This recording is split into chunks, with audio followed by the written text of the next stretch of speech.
শ্যামা সঙ্গীতের রেকর্ডিং শেষে কাজী নজরুল ইসলাম বাড়ি ফিরছেন। যাত্রাপথে তার পথ আগলে ধরেন সুর সম্রাট আব্বাস উদ্দিন। তিনি বললেন, কাজীদা, একটা কথা আপনাকে বলবো ভাবছি। দেখুন না, পেয়ারু কাওয়াল, কাল্লু কাওয়াল এরা কি সুন্দর উর্দু কাওয়ালি গায়। শুনেছি এদের গান অসম্ভব রকমের বিক্রি হয়। বাংলায় ইসলামী গান তো তেমন নেই। বাংলায় ইসলামী গান গেলে হয় না? আপনি যদি ইসলামী গান লেখেন তাহলে মুসলমানদের ঘরে ঘরে আপনার জয়গান হবে। বাজারে তখন ট্রেন্ড চলছিল শ্যামা সঙ্গীতের। শ্যামা সঙ্গীত গিয়ে সবাই রীতিমতো বিখ্যাত হয়ে যাচ্ছে। এই স্রোতে গা ভাসাতে গিয়ে অনেক মুসলিম শিল্পী হিন্দু নাম ধারণ করেন। মুন্সি মোহাম্মদ কাশেম হয়ে যান কে মল্লিক, তালাত মাহমুদ হয়ে যান তপন কুমার। মুসলিম নামে হিন্দু সঙ্গীত গাইলে গান চলবে না। নজরুল নিজেও শ্যামা সঙ্গীত লেখেন, সুর দেন। গানের বাজারে যখন এই অবস্থা, তখন আব্বাস উদ্দিনের এমন আবদারের জবাবে নজরুল কি উত্তর দেবেন? ইসলাম শব্দের সাথে তো তার কত আবেগ মিশে আছে। ছোটবেলায় মক্তবে পড়েছেন, কোরআন শিখেছেন, এমনকি তার নিজের নামের সাথেও তো ইসলাম আছে। নজরুল বললেন, আগে দেখো ভগবতী বাবুকে রাজি করাতে পারো কিনা। আব্বাস উদ্দিন ভাবলেন, এই তো কাজীদের কাছ থেকে সবুজ সংকেত পেলাম। ভগবতী বাবুকে কিভাবে রাজি করাতে হয় সেটা এখন দেখবেন। ভগবতী বাবু হলেন গ্রামোফোন কোম্পানির রিহার্সাল ইনচার্জ। গ্রামোফোনের রিহার্সাল ইনচার্জ ভগবতী বাবুর কাছে গিয়ে আব্বাস উদ্দিন অনুরোধ করলেন, কিন্তু ভগবতী বাবু ঝুঁকি নিতে রাজি না। মার্কেট ট্রেন্ডের বাইরে গিয়ে বিনিয়োগ করলে ব্যবসায় লাল বাতি জ্বলতে পারে। একদিন ভগবতী বাবুকে ফুরফুরে মেজাজে দেখে আব্বাস উদ্দিন বললেন, একবার এক্সপেরিমেন্ট করে দেখুন না, যদি বিক্রি না হয় তাহলে আর নেবেন না, ক্ষতি কি?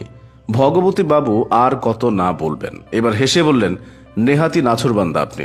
আচ্ছা যান, করা যাবে, গান নিয়ে আসুন। আব্বাস উদ্দিনের খুশিতে চোখে পানি আসার উপক্রম। যাক, সবাই রাজে, এবার একটা গান নিয়ে আসতে হবে। নজরুল চা আর পান পছন্দ করেন। এক ঠোঙা পান আর চা নিয়ে আব্বাস উদ্দিন নজরুলের রুমে গেলেন। পান মুখে নজরুল খাতা কলম হাতে নিয়ে একটা রুমে ঢুকে পড়লেন। ভেতর থেকে দরজা বন্ধ করে দিলেন। ঘরের বাইরে দাঁড়িয়ে আব্বাস উদ্দিন খান অপেক্ষার প্রহর গুনছেন। প্রায় আধ ঘন্টা কেটে গেল। বন্ধ দরজা খুলে নজরুল বের হলেন।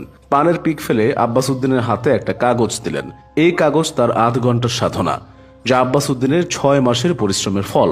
আব্বাস উদ্দিন কাগজটি হাতে নিয়ে পড়তে শুরু করলেন। ওমন রমজানের ওই রোজার শেষে এলো খুশির ঈদ, তুই আপনাকে আজ বিলিয়ে দে শোন আসমানি তাগিদ। 2 মাস পর রোজার ঈদ। গান লেখার 4 দিনের মধ্যে গানের রেকর্ডিং শুরু হয়ে গেল। আব্বাস উদ্দিন জীবনে এর আগে কখনো ইসলামী গান রেকর্ড করেননি। গানটি তার মুখস্থ হয়নি এখনো। গানটা চলবে কিনা এই নিয়ে গ্রামোফোন কোম্পানির শঙ্কা আছে। তবে কাজী নজরুল ইসলাম বেশ এক্সাইটেড। কিভাবে সুর দিতে হবে দেখিয়ে দিলেন। হারমোনিয়ামের উপর আব্বাস উদ্দিনের চোখ বরাবর কাগজটি ধরে রাখলেন কাজী নজরুল ইসলাম নিজেই। সুর সম্রাট আব্বাস উদ্দিনের বিখ্যাত কণ্ঠ থেকে বের হলো, ওমন রমজানের ওই রোজার শেষে এলো খুশির ঈদ। ঈদের সময় গানের অ্যালবাম বাজারে আসবে। আপাতত সবাই ঈদের ছুটিতে। আব্বাস উদ্দিন যখন চিন্তায় মগ্ন, তখন পাশে বসা এক যুবক গুনগুনিয়ে গাওয়া শুরু করলো, ওমন রমজানের ওই রোজার শেষে এলো খুশির ঈদ। এই যুবক গানটি কোথায় শুনলো? নাকি আব্বাস উদ্দিন ভুল শুনছেন? না তো, তিনি আবারও শুনলেন যুবকটি ওই গানই গাচ্ছেন। এবার তার মনের মধ্যে এক শীতল বাতাস বয়ে গেল। অফিস ফিরে বিকেলে যখন ঘরের মাঠে গেলেন, তখন আরেকটা দৃশ্য দেখে এবার দ্বিগুণ অবাক হলেন। কয়েকটা ছেলে দল বেঁধে মাঠে বসে আছে। তার মধ্য থেকে একটা ছেলে গেয়ে উঠল, ওমন রমজানের ওই রোজার শেষে এলো খুশির ঈদ। আব্বাস উদ্দিন এত আনন্দ সইতে পারলেন না। তার সুখ ব্যথা হচ্ছে। ছুটে চললেন নজরুলের কাছে। গিয়ে দেখলেন নজরুল দাবা খেলছেন। তিনি দাবা খেলা শুরু করলে দুনিয়া ভুলে যান। আশপাশে কি হচ্ছে তার কোনো খেয়াল থাকে না। অথচ আজ আব্বাস উদ্দিনের গলার স্বর শোনার সাথে সাথে নজরুল দাবা খেলা ছেড়ে লাফিয়ে উঠে তাকে জড়িয়ে ধরলেন। নজরুল বললেন, আব্বাস, তোমার গান কি যে হিট হয়েছে।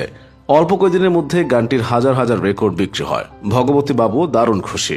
একসময় তিনি ইসলামী সঙ্গীতের প্রস্তাবে এক বাক্যে না বলে দিয়েছিলেন। আজ তিনি নজরুল আব্বাসকে বলছেন, এবার আরো কয়েকটি ইসলামী গান গাও না।